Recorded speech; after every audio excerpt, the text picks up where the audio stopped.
Guys, welcome to Tech Sunjay YouTube channel. Today you will know how to create the WhatsApp backup. That has advantage if your WhatsApp is deleted and uninstalled by mistake, then you can restore all your files, media, chats, etc., photo, video, audio from your backup. Okay, then let's begin. That is a nice feature, so you can do this.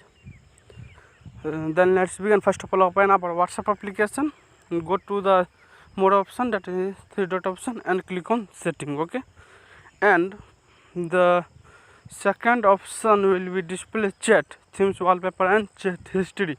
You can click on it and you will see that the second last option, that is chat backup. You can click on that option and you can select your Gmail account and click on backup. You will click on backup, that the backup message will be in processing our back.